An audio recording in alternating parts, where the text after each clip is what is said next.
wabarakatuh. Sebelumnya perkenalkan, nama saya Izzy Martini, NPM 23640046. Jadi saya akan mempresentasikan hasil survei dari tugas besar saya untuk mata kuliah Jalan Rel. Untuk lokasi yang saya ambil yaitu Jalan Anjasmara, Kota Semarang. Latar belakang, perlintasan sebidang merupakan lokasi pertemuan langsung antara jalur kereta api dengan jalan raya yang pada satu bidang yang sama, sehingga menciptakan potensi konflik lalu lintas yang cukup tinggi antara perjalanan kaki dengan perjalanan kereta api. Kondisi ini menjadikan perlintasan sebidang menjadi salah satu titik rawan kecelakaan, terutama karena perbedaan karakteristik kecepatan, prioritas, serta sistem kendali. Tingginya risiko kecelakaan juga dipengaruhi oleh masih terbatasnya fasilitas kendaraan di beberapa perlintasan, sepertinya kurangnya palang pintu, rambu peringatan, sinyal otomatis, serta rendahnya tingkat kedisiplinan pengguna jalan.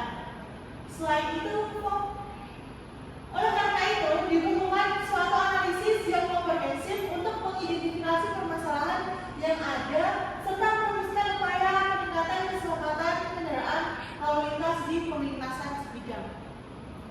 Selanjutnya, rumusan masalahnya terbagi menjadi dua. Yang pertama, bagaimana kondisi existing perlintasan JBL 7D, dan kedua, apa rekomendasi untuk meningkatkan keselamatan. Nah, untuk rumusan dalam penelitian ini, bagaimana kondisi existing yang terjadi pada jalan sebidang JBL 7D, serta apa saja rekomendasi yang dapat dilaksanakan atau diberikan untuk meningkatkan keselamatan di lokasi tersebut. Yang kedua, tujuan penelitian. Tujuan penelitiannya terbagi menjadi tiga. Pertama, mengidentifikasi kondisi perlintasan. Kedua, menilai sistem keselamatan. Ketiga, memberikan rekomendasi atau perbaikan. Tujuan penelitian ini adalah mengidentifikasi kondisi perlintasan, mengevaluasi sistem keselamatan yang ada, serta memberikan rekomendasi perbaikan berdasarkan hasil survei lapangan. Landasan teori. Landasan teori dalam penelitian ini diawali dengan pembahasan mengenai konstruksi jalan rel yang merupakan bagian terpenting dalam sistem perkereta-apian. Jalan rel dirancang berdasarkan kecepatan rencana dan beban kereta dengan mempertimbangkan aspek keselamatan, kenyamanan, serta efisiensi. Beberapa parameter utama dalam perencanaan geometri rel merupakan meliputi lebar spur, keladaian, untuk horizontal, vertikal, pelebaran rel, serta peninggian rel.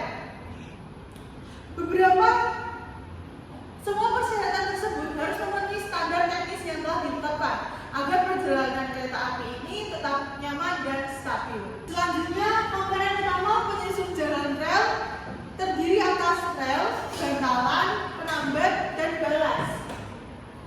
Rel berfungsi sebagai lintasan utama kereta api yang harus memiliki kekuatan tinggi terhadap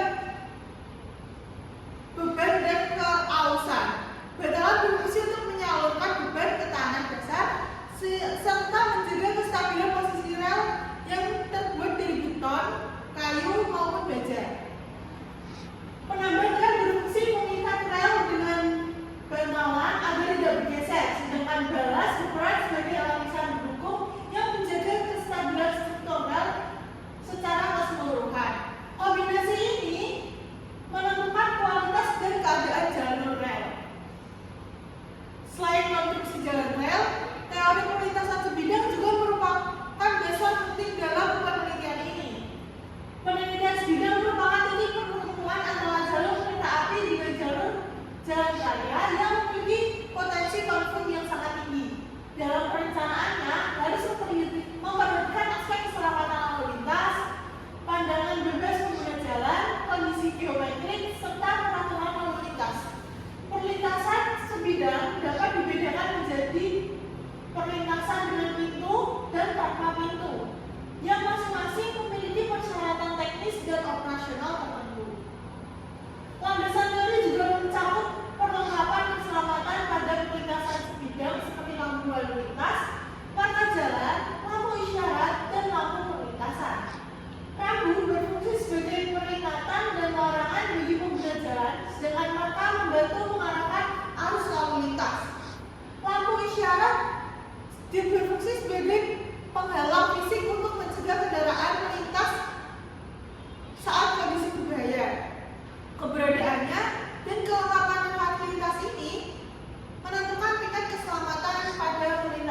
jam.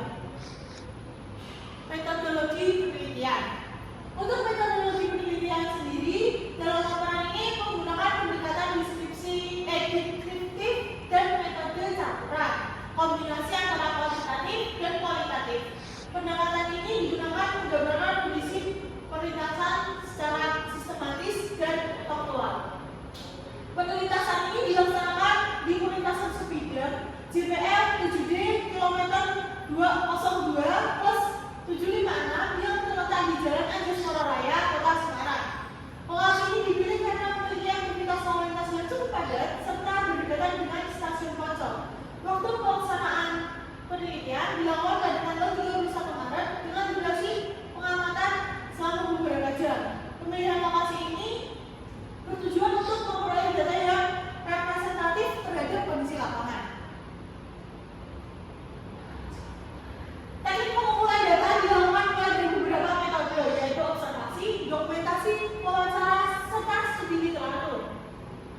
Observasi dilakukan secara langsung, dokumentasi dilakukan dengan mengambil foto dan mencatat kondisi laporan, dan studi literatur dilakukan dengan mengkaji beberapa sumber seperti buku, jurnal, serta peraturan dari instansi terkait, yaitu KAI. Tujuan dari studi literatur ini adalah memperkuat dasar teori dan menjadi acuan dalam analisis penelitian. Bisa dilihat untuk diagram dan penjelasannya. Dalam penelitian ini tidak terdapat perhitungan matematis yang kompleks, namun dilakukan analisis sederhana terhadap data hasil survei. Ini diagramnya dan berikut penjelasannya.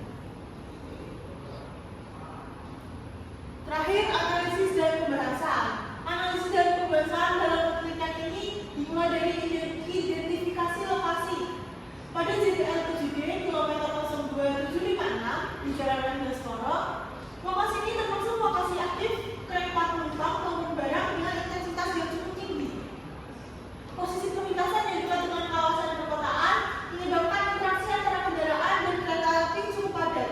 Kondisi ini menjadi perlintasan yang memiliki potensi konflik lalu lintas yang cukup besar, sehingga perlu diperhatikan aspek khusus dari aspek keselamatan. Berdasarkan hasil survei lapangan, ditemukan beberapa kelengkapan fasilitas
tidak tersedia di lokasi.